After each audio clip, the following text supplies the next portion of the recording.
Why did her hands tremble more from memory than from blood loss? She had killed before, dozens of times, across deserts, alleys, and forgotten hillsides. Yet tonight felt different. Tonight the rifle wasn't just a weapon. It was a thread keeping her alive, holding her upright in a corridor that reeked of gunpowder and broken concrete. Captain Arya Morgan, call sign Vesper, had never believed in fate. But as she pressed one hand against her stomach, blood seeping hot and relentless, she wondered if this was how it ended. Not in glory, not in ceremony, but in silence. Still, silence had always been her ally.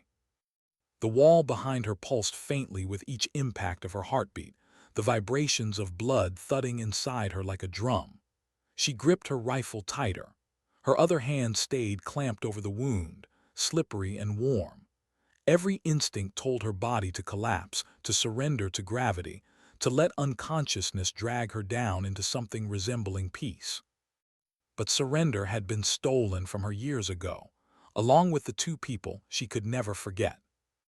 Her father's voice returned first, deep and measured. "You don't run from fire, Arya, you carry water." He'd been an officer, steady, revered by his men, until one night his convoy never came home. She was 17 then, old enough to understand what the folded flag on their doorstep meant. Then her brother, Ethan, too young to enlist but desperate to follow in his father's footsteps. She begged him not to, he'd gone anyway. The IED had taken him before his second month overseas. She stood beside her mother at yet another graveside, another folded flag pressed into hands that shook with rage and grief. That was the day Arya had sworn. She would never allow their sacrifices to be in vain. She would bear the weight, alone if she had to. And so she did. Years later, her team knew her as calm, deliberate, and unshakable. They didn't know how much of that calm was simply discipline holding broken pieces together. Tonight, those pieces were fracturing. Her radio crackled softly against her shoulder. Static, a half-broken transmission. She strained to hear, but the signal faded. The extraction team should have been back by now. They had secured the asset, a terrified young intel officer clutching a hard drive full of names, locations, blueprints that could cripple entire operations. That data was everything. The enemy knew it too. That's why they were here, combing the wrecked building inch by inch, hunting her down. Arya knew her role: hold the corridor, buy the others time, stop anyone from getting through, no matter what it cost. A noise snapped her back, the shuffle of boots against fractured tile. She froze, breath shallow, finger steady on the trigger. Her pulse beat like gunfire in her ears. One shadow stretched across the far wall, then another. 3 of them, moving in formation. She let them come. The first, a boy hardly older than Ethan when he died. His rifle hung loose, careless, as if he hadn't yet felt death breathe against his cheek. Arya's stomach twisted. For an instant she wanted to lower her rifle to let him pass, but the hard drive, the girl, the graves, they all pressed against her chest at once. She squeezed the trigger.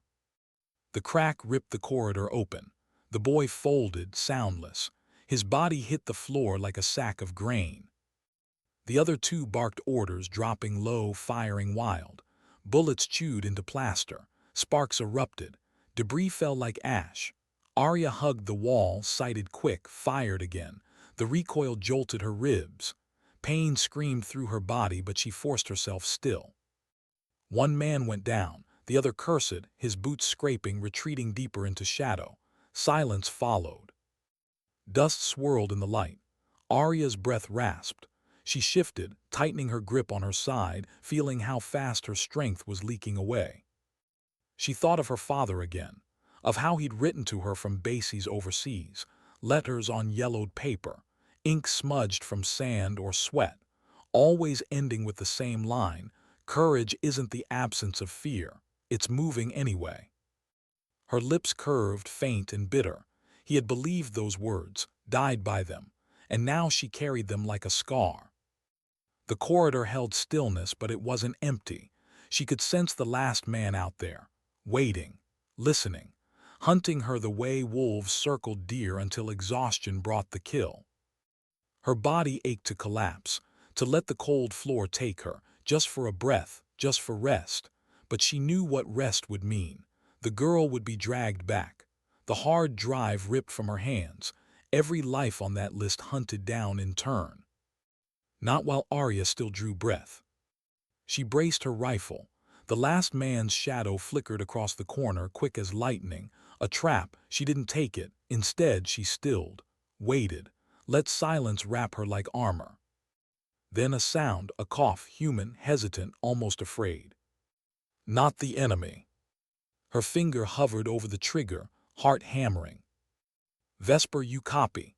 The voice was broken by static, familiar. Sergeant Cole, her second in command. Relief nearly knocked her down. She pressed her radio. Still here, she rasped. The words tasted like iron. We've got the package secured. 2 minutes to exfil. Can you hold? Her eyes swept the corridor. Blood pooled at her feet. Her arms trembled under the rifle's weight. Could she hold? No, the truth was simple. She couldn't, but she would. Copy, she whispered. Silence again. Then the scrape of a boot. Not Cole, not friendly. The last enemy moved, fast. Muzzle flash lit the corridor. Bullets sparked against stone. Arya dropped, rolled, vision spinning with pain. She steadied, aimed, fired. The man staggered, dropped. The echo thundered, then faded. Her ears rang, her body shook. The rifle slid slightly in her grip. And then there was only quiet. Arya leaned back against the wall, breath shuddering. Her hand pressed tighter against her wound, but the pressure felt weaker now. She blinked, her vision swimming. For a moment she saw Ethan smile.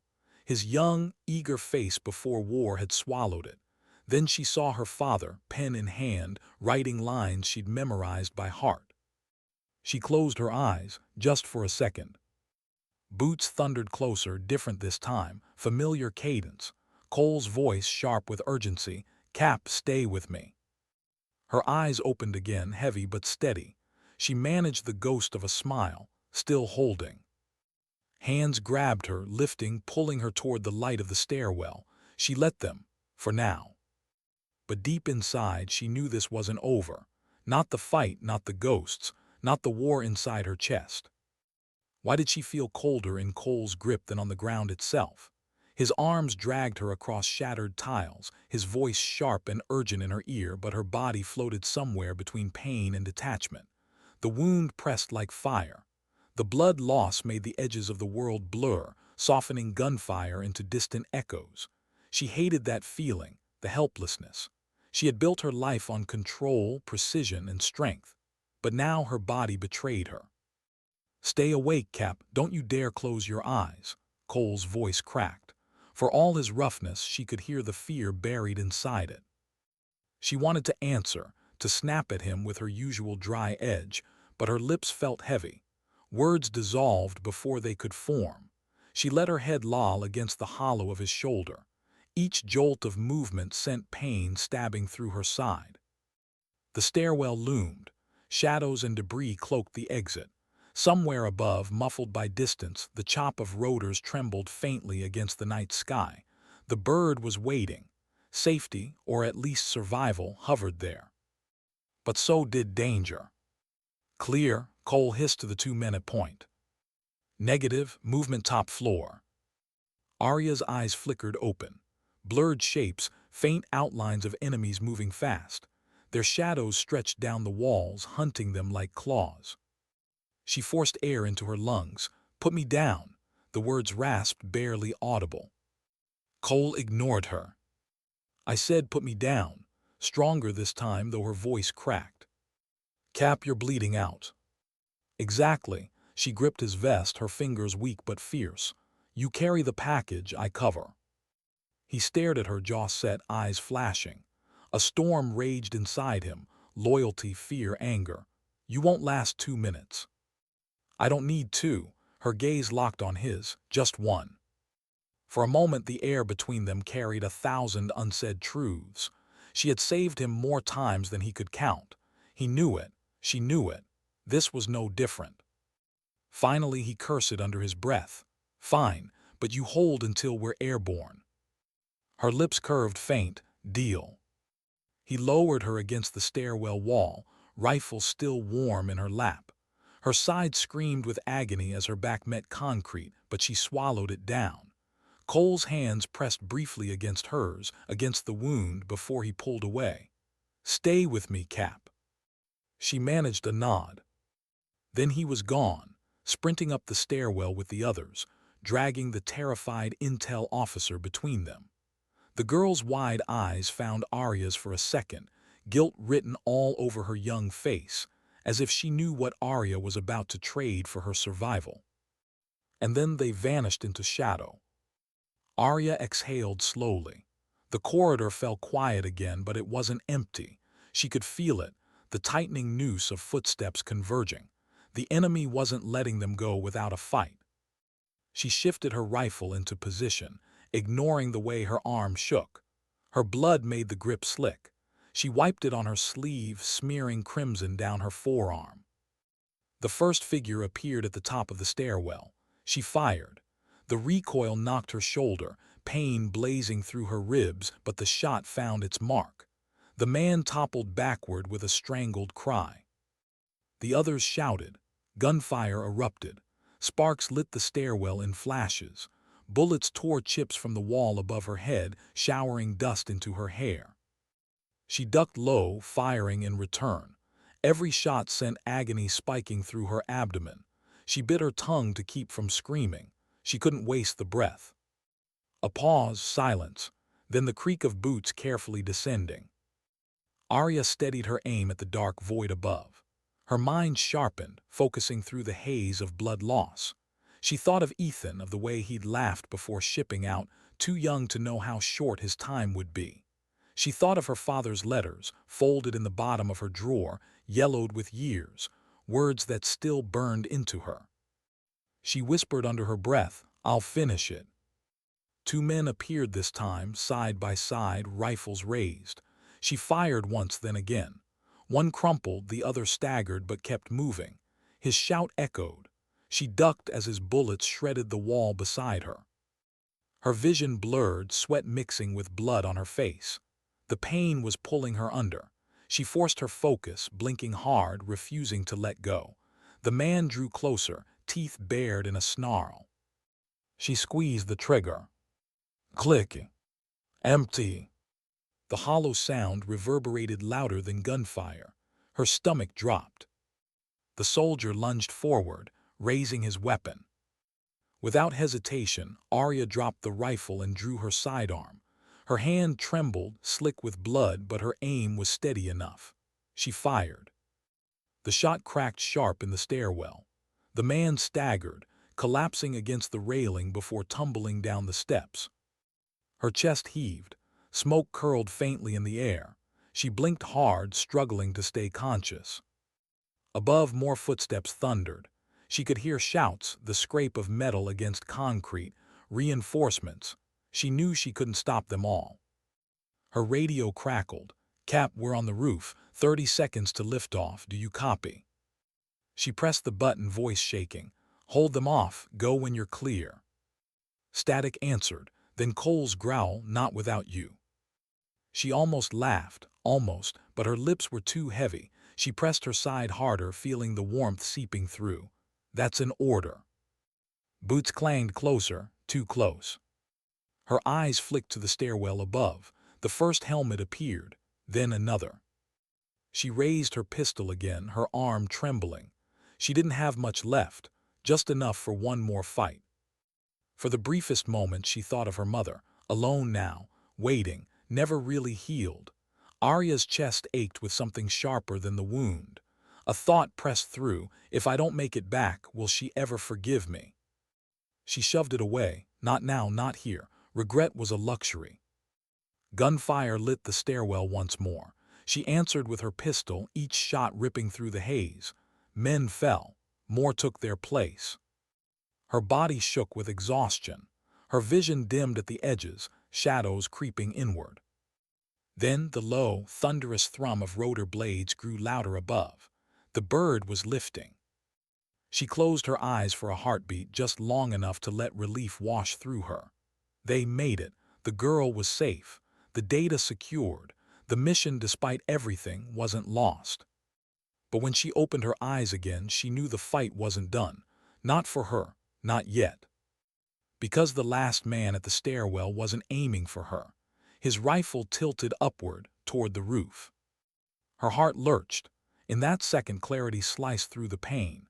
If she missed, if she failed, Cole and the others would never leave this place alive. She steadied her pistol with both hands, ignoring the scream in her abdomen. Her breath caught. Her vision tunneled. She fired. The bullet struck true. The man crumpled, his weapon clattering uselessly down the steps. Silence roared. Her pistol slipped from her hand. Her head fell back against the wall. She let out a long, shuddering breath. The thrum of the helicopter blades faded into the distance, carrying her team away, carrying hope with it. And Arya stayed behind, alone, the corridor now a tomb of silence and smoke. But she wasn't dead, not yet. Her heart still beat, ragged and stubborn. Her body begged to give up, but something deeper kept her anchored. She whispered into the emptiness, barely a breath, "I'm not finished." And the darkness pressed closer, listening. Why did the silence feel heavier than the gunfire? The stairwell was littered with bodies, rifles scattered like discarded bones, but it wasn't the sight of death that pressed against Arya's chest. It was the quiet, the sudden absence of noise, the eerie stillness that came only when both sides paused to count the cost. Her pistol lay near her boot, empty. Her rifle was out too. Her body sagged against the wall, eyelids heavy, blood pooling warm beneath her fingers. She could almost taste the temptation. Close your eyes, let go, drift into nothing. It would be easier. Easier than dragging each breath through lungs that burned. Easier than holding a wound that refused to close. But easy had never been a word her family lived by. She thought of Ethan again. She remembered him in their backyard trying to hold his father's rifle, the weapon so heavy it nearly tipped him over. He had grinned through it, bright-eyed, proud, determined. She had teased him then, called him too small, too soft. He had only grinned wider, swearing he'd grow into it. Now he was gone, and here she was bleeding, broken, still fighting, maybe out of loyalty, maybe out of spite, maybe because she didn't know how to do anything else. A sound broke the silence, faint at first, then sharper, a radio crackle not hers. Voices, two of them, speaking in clipped tones, enemy, searching, closer. Her eyes snapped open. She forced her hand to her sidearm, only to remember it was useless. She clenched her jaw, scanning the bodies around her. Rifles, clips, a magazine half tucked beneath a fallen soldier's arm. She slid down the wall, teeth gritted against the pain, every movement a war. Her fingers stretched, scraping the floor until they hooked the magazine. She dragged it close, fumbling to check the rounds. Half full. Enough. Her vision swam, but she forced her focus. She reloaded her pistol with trembling hands. The metal clicked into place, comforting, familiar. The voices grew louder, boots scraping against rubble. She couldn't understand all the words, but the tone was clear. They were hunting. She pressed her back tighter to the wall, closing her eyes for just a heartbeat. The silence inside her head was louder than anything outside. Don't miss. Don't waste it. You can't afford to. The first man stepped into view. His rifle swept the stairwell, careful, deliberate, older than the others, eyes sharp, not reckless. He moved like someone who had survived enough battles to know better. Her arm trembled. She steadied it against her knee. She inhaled slow. The air tasted like dust and blood. She fired. The shot split the quiet. The man dropped, weapon clattering. The second voice shouted, furious, panicked. Boots pounded. She aimed again, chest heaving. Fired, missed. The bullet sparked against the railing. The return fire was instant. Bullets screamed past, shattering concrete inches from her head. Shards cut her cheek. She ducked lower, blood from the cut mingling with the rest. Her breath came in ragged gasps. She only had a few rounds left, and her strength was bleeding out faster than the magazines. The man shouted again, moving closer. She could hear the determination in his voice, the anger. Maybe he'd known the one she killed. Maybe he just wanted the kill. Her thoughts spun in strange directions. She wondered if he had a family waiting for him. A wife, children, if they'd cry the way her mother had cried when the second flag was handed over. She clenched her jaw, shoving the thought aside. War didn't give room for mercy, not when survival balanced on such a thin edge. The soldier's helmet appeared around the corner. His muzzle flashed. She ducked, rolled to the side, pain tearing through her like fire. She lined her pistol, forced her breath steady, and fired again. This time the bullet struck true. The man slammed back against the wall, sliding down slowly, his rifle slipping from limp fingers. The silence returned. Arya sagged against the floor, pistol heavy in her hand. Her chest rose and fell in uneven rhythms. She blinked, vision dimming again. Her radio hissed. "Cap, do you copy?" Cole's voice distorted by distance. She fumbled for the device, pressing the button. "Still here." Her voice was a rasp. "We've cleared the airspace. Bird is out of range. We're circling for a second pass when we can." Relief flickered, faint but real. They made it, at least for now. "Hold tight," Cole continued. "We'll come back for you." Arya let her head rest against the wall. She wanted to believe him, wanted to believe she'd see that bird again, feel the rush of wind as the rope dropped, feel hands pulling her out of the pit. But a deeper voice whispered otherwise. Survival wasn't guaranteed, not here, not like this. She looked at the bodies around her. The young one barely more than a boy, the older one careful but not careful enough. The two on the steps. All of them had probably thought the same, that they'd make it home, that tonight wasn't the night. And now they were nothing more than silence. Her hand pressed against her stomach again. The blood was slowing, but not enough. She needed pressure. She needed bandages. She needed more than she had. She tore a strip from her sleeve, pressing it hard against the wound. Her vision swam as she tied it tight, every knot a battle against fading strength. When it was done, she leaned back, closing her eyes, just for a moment, just long enough to steady her breath. And in that moment, memory came for her. She was 16 again, sitting at the kitchen table with Ethan. The two of them bent over textbooks, though he'd been more interested in drawing rifles in the margins. She teased him, told him he'd fail math if he didn't focus. He had grinned, saying math didn't matter when you had a steady hand and good eyes. She remembered how proud he'd looked when the enlistment papers came, how young, how sure. And she remembered the folded flag, the silence in their home after, the way her mother had stopped speaking, stopped cooking, stopped everything for weeks. The wound in her side throbbed, dragging her back to the present. She opened her eyes again, gasping. The corridor tilted, then steadied. Her radio crackled once more. A new voice, not Cole, not friendly. Foreign words hissed through the static, sharp and cold.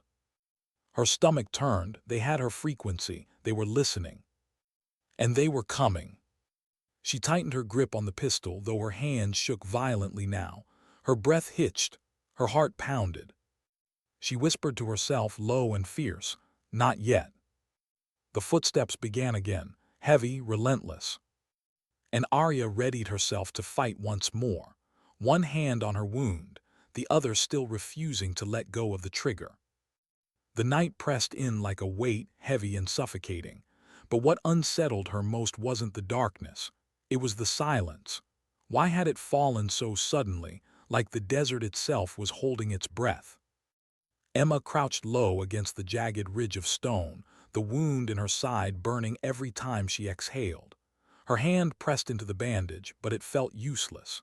She could feel the warmth leaking through anyway, seeping into her palm, reminding her she didn't have long. She should have been still, conserving her strength. But stillness wasn't an option. Somewhere out there, beyond the ridge, they were moving. She couldn't see them yet, but she knew. She had tracked enough men in her life to recognize the rhythm of a hunt. Their steps weren't hurried. They thought she was trapped, dying, slowing with each hour. They thought she was theirs. She closed her eyes. For a brief, foolish second she saw another ridge, another night, a small town smoldering in the distance, and her father's face in the glow, hard and unreadable. He had been a soldier too, and though he had left her mother behind, though he had left Emma with more silence than words, she remembered that single lesson he had managed to press into her. If they think you're weak, let them. Then use it. The echo of it steadied her. Her pulse slowed, her breathing measured. They thought she was bleeding out. Fine, let them come closer. She shifted the rifle against her shoulder, grimacing as the pain tore through her torso. The scope caught a sliver of moonlight, cold and sharp. She could almost feel the weapon merging with her, an extension of the only control she had left in this unforgiving night. Minutes stretched. Sweat trickled down her back, chilled by the desert wind. The silence grew unbearable, and then, at last, the faint crunch of boots. 3 shadows broke from the line of scrub brush, their silhouettes jagged against the pale sand. They moved cautiously, weapons drawn low, scanning the rocks. One whispered something Emma couldn't hear, and the others chuckled. That sound, so casual, so certain, sparked something raw inside her. They were laughing. They thought this was already over. Her finger hovered, steady, patient. She slowed her breathing the way she had been taught years ago. Squeeze, don't pull. The shot cracked through the night, violent, echoing off stone. One of the men dropped instantly. The others dove for cover, their surprise cutting through the silence like glass. Pain ripped through her side as she shifted, the recoil sending fire through the wound. Her vision blurred for a moment, black spots edging in. She clenched her jaw, forcing the haze back. Not yet. She couldn't give in yet. A return volley of bullets struck the rock near her, sparks flaring, shards slicing across her cheek. She pressed closer to the ridge, steadying her rifle again. The second man made the mistake of shouting. His voice gave him away. One more shot. A ragged cry, then silence. The third moved smarter. He vanished into the shadows, no sound, no silhouette. Emma's pulse quickened. Her vision narrowed. Every instinct screamed she wasn't alone, that somewhere in the silence he was circling. Her breath caught. Was this how it would end? Not with glory, not with recognition, but with a blade in the dark, forgotten in the sand. She thought of her mother then, the last phone call before deployment. Her mother's voice had cracked, trying to sound proud, trying to sound brave. Don't do anything reckless, Emma. Promise me. Emma had promised. But here she was, bleeding out in the desert, hunting death before it found her. And then just barely, a scrape of stone to her right. Too soft for most ears, but not hers. She swung, pain tearing through her ribs, vision blurring again. The third man lunged from the shadow, knife flashing. She squeezed the trigger, almost blind, the sound exploding in the night. He collapsed yards away, the blade slipping from his hand, glinting in the moonlight before it vanished into the sand. Silence again, real this time, final. Her whole body trembled, adrenaline fatting. She slumped against the rock, breathing ragged, sweat cold on her skin. The rifle slipped from her grasp, clattering softly onto stone. For the first time in hours, maybe days, she allowed herself to close her eyes. But rest didn't come. Behind her eyelids, faces returned. Not the men she had killed, but the ones she hadn't saved. The convoy ambushed 2 nights before. The cries, the smoke, the bodies she couldn't drag to safety. And one in particular, Lieutenant Harris, barely 20, who had laughed nervously on their first mission together. She had promised him they'd both go home. That promise weighed heavier than the blood loss. The radio at her side crackled suddenly, startling her upright. Static. Then a voice, rough, broken, familiar. Valkyrie 1, if you're alive, respond. Her throat caught. She hadn't heard her call sign in hours, maybe longer. Her hand shook as she grabbed the transmitter, pressing it to her lips. For a long moment she couldn't speak. Her voice would betray the weakness, the blood, the closeness of death. And she needed them to believe she was still strong, still fighting. Finally a whisper, copy. Silence again, then the voice returned, thick with disbelief. You made it. She wanted to answer, to reassure, but the truth burned in her chest. She hadn't made it, not yet. She was bleeding into the sand, the stars blurred above her. And somewhere deep down, she knew this wasn't about making it anymore. It was about refusing to die without a fight. The wind picked up, sweeping over the ridge, carrying with it the faint sound of something distant. Helicopter blades, slow, rhythmic, searching. Emma's eyes filled. Relief, fear, she couldn't tell. The sound grew closer, cutting through the endless silence. Maybe they were coming for her, maybe it was too late. But she tightened her grip on the transmitter anyway, blood slipping through her fingers, her other hand reaching for the rifle once more. Because if death came before rescue, it would still have to face her standing. And in that moment, alone on the ridge, half dead and wholly unbroken, Emma realized something her father had never told her. Strength wasn't about surviving. It was about choosing not to surrender, even when surrender was the only thing left. The wind howled through the desert like a chorus of ghosts, and Emma, broken, bleeding, trembling, set her jaw, pulled the rifle close and whispered into the night. Not yet. Her eyes blinked open, fighting against the weight pressing them shut. For a heartbeat, she thought the rhythmic thump above was her pulse misfiring, slowing into silence. But then the sound steadied, deeper, more deliberate. Helicopter blades, the distant growl of an engine cutting across the desert night. Was it real, or just the trick of a mind starving for hope? Emma forced herself upright against the ridge.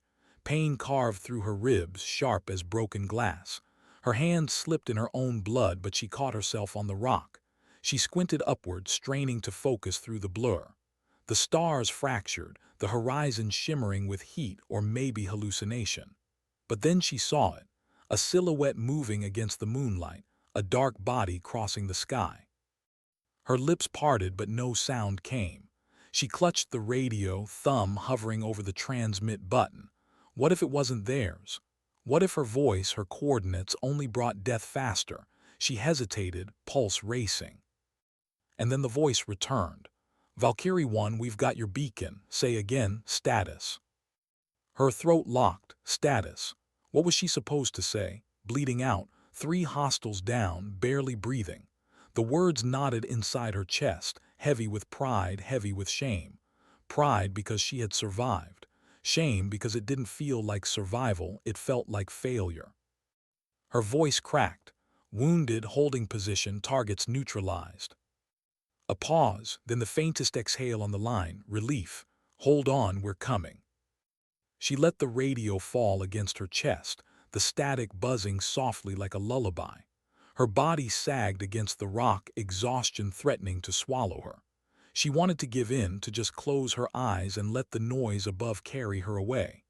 But something inside, something stubborn and jagged, wouldn't let her. Because she wasn't done yet. The blades grew louder, sweeping dust across the ridge. Searchlights lanced the darkness, carving the desert into jagged fragments of shadow and light. Emma lifted a trembling hand, waving it weakly, the motion tearing open her wound all over again. She grimaced, biting down a scream. The helicopter tilted, dipping lower, the roar of its engines rattling her bones. Rope lines dropped, black figures sliding down, their movements precise, disciplined. Familiar, her team. For a moment, she wanted to sob. She wanted to collapse into the sand and let them carry her away. But when their boots hit the ground and the first soldier sprinted toward her, she forced herself upright. No matter how much her body screamed to fall, she stood. The man reached her, rifle slung, helmet low over his eyes. He froze when he saw her, bloodied, pale, but still holding the rifle in her grip. His hand twitched, almost as if he wanted to salute, but instead he reached for her shoulder, steadying her. Jesus, Valkyrie, we thought you were gone. Emma's lips twitched, the faintest ghost of a smile. Her voice was rough but steady. Not yet. He eased her against the rock, signaling for the medic. Another figure dropped beside her, hands already working, ripping open gauze, pressing against the wound. She flinched, breath hissing through clenched teeth. "You should be unconscious," the medic muttered, shaking his head. "I don't do should," Emma rasped. The team chuckled softly, tension breaking. But behind their smiles she saw it, the weight in their eyes. They had lost people too. And though they didn't speak it aloud, she knew they carried ghosts just as heavy as hers. As they strapped her to the stretcher, lifting her toward the waiting bird, Emma's mind drifted. Not to the firefight, not to the pain, but to Harris. The young lieutenant's laugh echoing in her memory. The promise she hadn't kept. The promise that would follow her long after the blood stopped flowing. The helicopter lifted, blades thrumming, desert shrinking below. The lights of the ridge vanished into darkness, swallowed by sand. Inside the cabin, the medic barked orders over the roar, pressing fresh bandages against her side. Emma clenched her fists, trying to ground herself, trying not to float away. One of the soldiers leaned close, his voice low, almost hesitant. "What happened out there?" Emma opened her eyes. His face blurred, but his tone was clear. Curiosity, awe, fear. They wanted to know how she had lasted, how she had killed 3 men while bleeding out. She thought of her father then. His silence, his absence, the single lesson that had carried her through. If they think you're weak, let them. Then use it. Her lips curved faintly, though her voice was a whisper. "They underestimated me." The soldier stared at her for a long beat, then nodded. Nothing more needed to be said. The helicopter hummed on, cutting through the night. But Emma's thoughts didn't stay inside the cabin. They drifted back into the desert, to the shadows where the third man had lunged with his knife. To the moment when her finger had pulled the trigger, even as her vision dimmed. To the faces she had lost, the ones she would never forget. She wasn't proud of surviving. Not yet. Pride would come later if it came at all. For now, all she felt was the weight of unfinished promises. The medic pressed another bandage, muttering under his breath. Emma winced but didn't cry out. Instead, she turned her head toward the open door, watching the desert stretch endless beneath them, silver under the moon. Somewhere out there, Harris lay buried in the sand. Somewhere out there, pieces of her soul were scattered among the ridges and rocks. And she knew, if she lived through this night, she would go back. Not for revenge, not for glory, but for the promise she still owed him. The helicopter banked sharply, city lights blooming in the distance like stars on the ground. A base, safety, survival. Emma closed her eyes, letting the hum of the engine carry her. She thought of her mother's voice, fragile but firm. "Promise me." And Emma whispered, too soft for anyone else to hear, "I'll keep it somehow." The cabin settled into silence, broken only by the steady rhythm of the blades. The men sat with their rifles across their laps, their eyes heavy, their thoughts elsewhere. And Emma, half dead, half dreaming, realized the hardest part wasn't over. It was just beginning. Because surviving wasn't the end of the fight. It was the burden of carrying it forward. The antiseptic smell hit her before her eyes opened. Too clean, too sharp. It cut through the fog of morphine and exhaustion like a blade. For a fleeting moment, Emma thought she was back home in a hospital room where everything was white and silent. But when she opened her eyes, the ceiling above wasn't familiar. It was military. Hard lights, thin curtains, shadows of movement beyond them. She wasn't safe, not really. Her body screamed as she tried to shift. Pain stitched across her ribs, fire spreading through every breath. A monitor beeped softly at her side, mocking her with proof she was still alive. Still tethered to a world she wasn't sure she wanted to return to. Why had she survived when Harris hadn't? Her eyes blurred and she forced herself to blink it back. Crying here, in this sterile cocoon, would change nothing. And yet the weight pressed down anyway. The curtain rattled aside. A figure stepped in. Broad shoulders, uniform neat despite the dust still clinging to his boots. Colonel Mason. His face was weathered, cut deep with lines of fatigue and years in the field. He looked at her not like a superior to a subordinate, but like a man seeing a soldier pulled back from the brink. "You shouldn't be awake," he said, voice low, carrying both relief and reprimand. Emma shifted against the pillows, biting back a wince. Seems I'm not great at following instructions. A ghost of a smile flickered across Mason's lips, but it faded as quickly as it came. He dragged a chair closer, lowering himself heavily into it. For a long beat he didn't speak, just studied her, his eyes carrying questions he hadn't yet voiced. Finally, softly, 3 men. Emma's throat tightened, she nodded once. His gaze didn't waver, while wounded. Didn't have a choice. Her voice cracked. She tried again, steadier. It was that or let them finish what they started. Silence settled again, heavy and uncomfortable. Mason leaned back, exhaling through his nose. Do you know how many would have folded? How many wouldn't even have picked up that rifle? Emma's jaw clenched. She didn't want praise, not now. Not when Harris's face still haunted her. Not when she could still smell the smoke from the convoy. They didn't fold, she whispered. They burned in that desert while her voice broke. She turned her head away, blinking hard. Mason was quiet, letting the weight of her words hang in the sterile air. Then, gently, he said, survivor's guilt is heavier than any wound, but it doesn't mean you failed them. Emma's chest constricted. She wanted to believe him. God, she wanted to, but the promise she had made Harris, the promise she had broken, clawed at her insides. I told him he'd make it home, she said, almost to herself. I looked him in the eyes and I told him that. Her voice dissolved into silence. The monitor beeped on. Mason leaned forward, resting his forearms on his knees. His voice was rough when he spoke, not as a colonel but as a soldier who had buried more than he could count. We all make promises out there we can't keep. It's the only way to keep moving forward. Doesn't make you a liar, makes you human. Emma closed her eyes, but tears slipped out anyway, trailing hot down her temples. She hated the weakness, hated that he saw it, and yet part of her was grateful someone had. The colonel stood, resting a hand briefly on the railing of her bed. Rest, heal, that's your mission now. As he pulled the curtain closed, his footsteps fading, Emma felt the emptiness expand. Heal, rest.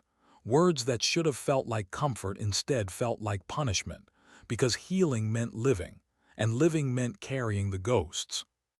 She drifted in and out of restless sleep, haunted by fragments of memory, the flash of the knife, the laughter of the men before she killed them, Harris's last smile.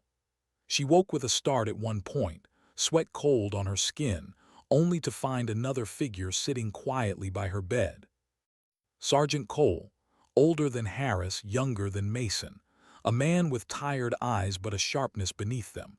He didn't speak at first, just sat there, elbows on knees, staring at the floor. When he did, his voice was low. I trained Harris. Emma's chest tightened. She looked away, afraid of what was coming. He wasn't ready, Cole said, almost to himself. But he wanted it, wanted to prove himself. I told him he had potential. His jaw worked. I didn't think I'd be the one explaining his death to his family. Emma's breath caught. The words rose before she could stop them. It wasn't your fault. Cole's eyes flicked to hers, sharp, pained. And it wasn't yours. The silence between them stretched, raw and heavy. 2 soldiers carrying the same ghost in different ways. Cole leaned back, exhaling. You want the truth? Harris looked up to you, said you carried yourself different, said he wanted to learn from you. Maybe that's why he stuck so close to you out there. His voice cracked just slightly. He trusted you. Emma's chest splintered.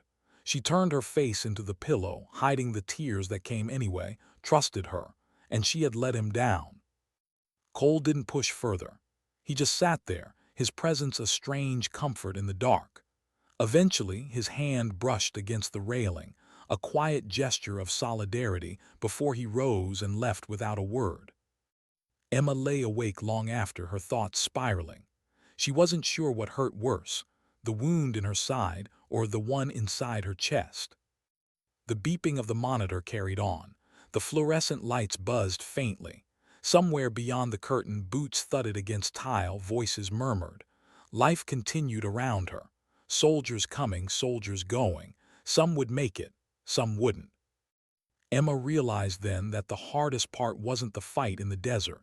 It was this, the stillness afterward, the silence that demanded you live with what was left behind. And yet, beneath the weight, something small and stubborn flickered. The same thing that had kept her finger on the trigger when her vision blurred. The same thing that had forced her to whisper into the night, "Not yet." A promise, not to Harris this time, but to herself. She wasn't done. Not while there were still promises left to keep. Why did they keep asking if she wanted to go home? Emma gripped the parallel bars until her knuckles whitened, sweat sliding down her temple. Every step was a battle, her ribs still raw, her sides stitched like fragile thread holding her together. The physical therapist's voice was steady, encouraging, but it barely registered. What echoed in her head instead was the question command kept circling back to, "Do you want to continue?" She had thought the answer would be simple. But standing here, forcing her body to relearn the motions it once knew without effort, doubt seeped in. Her legs trembled. She inhaled through clenched teeth and took another step. Pain spiked, sharp and hot. She almost cursed, almost gave in. But she didn't. Because weakness wasn't an option, not for her, not after Harris. The therapist stepped forward, ready to catch her. Emma waved him off, jaw locked. She needed to do this herself, even if it tore her apart. By the end of the session, she collapsed onto the bench, drenched in sweat, lungs burning. The therapist muttered something about progress, but Emma barely heard. Progress didn't matter. What mattered was the gnawing weight inside her, the question she couldn't silence. Was she pushing to heal or to punish herself? Later, Mason visited again. His presence was quieter this time, as though he sensed how fragile her balance was. He leaned against the doorframe, arms crossed, eyes steady. "You're pushing too hard," he said. Emma stared at the floor, jaw tight. "Not hard enough." Mason studied her for a long beat. "You know you don't have to go back." Her head snapped up. "And leave them out there. Leave promises buried in the sand." "Emma," his tone softened, but it carried steel beneath it. "You don't owe the dead your life." She swallowed hard. The words pierced deeper than she wanted to admit, but the silence between them carried the truth. She didn't agree. Not entirely. Mason sighed, stepping closer. "If you go back, do it for the living, not for ghosts." He left her with that. She hated him for saying it. Hated him more because part of her knew it was true. That night's sleep was restless. She dreamed of Harris, of his boyish grin, of his voice telling her he'd follow her anywhere. She dreamed of the knife glinting in the desert, the hot flash of gunfire, her father's voice repeating the lesson about weakness. When she jolted awake, chest heaving, the barracks clock read 0300. She sat on the edge of the bed, elbows on her knees, head in her hands. The room was silent except for her breathing. She felt the urge to break something, to scream, to release the rage coiled tight inside her. But she didn't. She sat there, letting it simmer, until it cooled into something harder. Resolve. In the days that followed, Emma pushed herself further. She ran laps when she should have been resting. She returned to the range, firing until her shoulder ached and her hands blistered. She ignored the stares of other soldiers, half admiration, half concern. One afternoon, Sergeant Cole found her there. He watched from the doorway as she reloaded again and again, brass casings littering the floor. "You're not going to outshoot your guilt," he said quietly. Emma lowered the rifle, breathing hard. Sweat dripped into her eyes, stinging. "Then what am I supposed to do? Sit in a bed and let it rot me from the inside?" Cole's expression softened. He stepped closer, lowering his voice. "Harris believed in you. If you want to honor him, don't do it by dying faster. Do it by living harder." The words lingered. They didn't erase the pain, but they carved a new space inside her, a possibility. That evening, Mason summoned her to a briefing. The room was small, dim, a map spread across the table. Pins marked supply routes, hot zones, areas of suspicion. Mason's eyes lifted when she entered, gauging her. "There's chatter," he said, "about a cell planning another strike, same area where your convoy was hit." Emma's chest tightened. "The desert, the ridge, the ghosts." "You're not cleared for active duty," Mason continued. "But intel from someone who's been on the ground could make the difference." It wasn't a command. It was an invitation. Emma stared at the map. The lines blurred not from painkillers but from memory. She could almost smell the smoke again, almost hear Harris's laughter. Her voice was steady when she finally spoke. "When do we leave?" Mason's eyes narrowed, studying her. Then slowly he nodded. That night Emma stood alone outside the barracks, the desert wind brushing against her face. She pressed a hand lightly to her side, feeling the scar beneath, a reminder of how close she had come to the end. She wasn't healed, not completely. Maybe she never would be, but she was still standing. And sometimes standing was enough. As the horizon bled into dawn, she whispered the words she had once spoken into the night, words that carried her still. "Not yet." The night was almost too quiet. No gunfire, no shouting, just the faint drip of water somewhere in the ruins. She leaned back against the wall, breathing slow, her bandaged hand trembling from blood loss. The trigger beneath her finger was cold, metallic, grounding her in a reality she wasn't sure she wanted anymore. Why hadn't they come back for her yet? Was she forgotten? Or had command written her off as another casualty lost in the chaos of withdrawal? She swallowed hard, refusing to let the thought take root. Because if she was forgotten, then everything she had endured, every scar, every friend she'd buried, would mean nothing. And she would not let that be her story. The moonlight cut pale through the broken roof above, painting her in fragments of silver. Dust floated in the beams like ash. She could hear her own heartbeat echoing in the hollow room, louder than the silence outside. Then, the scrape of boots. Not friendly. She steadied her breath, one hand clutching her side, the other ready on the rifle. They thought she was down. They thought she wouldn't rise again. But she had learned long ago, survival was less about strength and more about refusing surrender. The first figure entered, silhouetted in the doorway. She waited. Patience was her weapon now. A second man followed, whispering something she couldn't hear.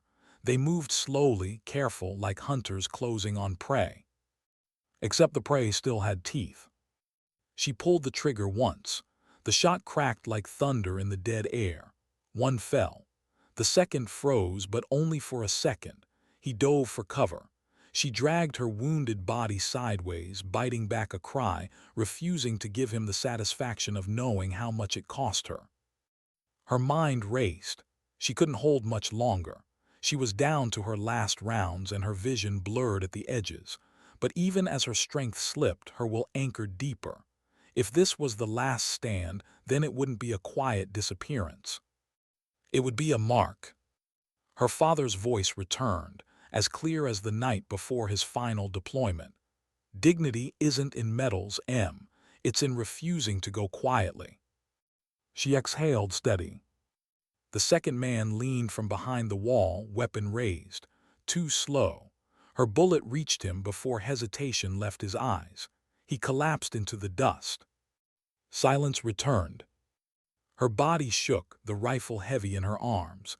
She let it fall against her chest, staring at the two motionless shapes on the floor. For a moment there was no pride, no victory, only emptiness. She hadn't wanted this. She had wanted life. But life in war was never given freely. It was stolen back piece by piece. Somewhere in the distance, faint at first, then closer, wrote her blades. The sound of salvation. Her lips trembled in disbelief. Maybe she hadn't been abandoned. She pressed her back against the wall and closed her eyes. Not relief, not yet, but something softer, a sliver of hope cutting through the exhaustion. The helicopter's spotlight swept over the ruins, painting the broken walls in stark white. Voices shouted, boots pounded, friendly this time. Hands reached her. She didn't protest. She let them lift her, weightless for the first time in hours. The rifle slipped from her fingers, clattering to the ground. As they carried her out, she opened her eyes once more. The night sky stretched endless above, stars hidden behind the blades. She whispered something, maybe to her father, maybe to herself. Not quiet, never quiet. And then silence. The screen fades black. A beat of stillness lingers. Then the final line settles, soft, almost like a prayer. Sometimes dignity doesn't speak. It simply acts.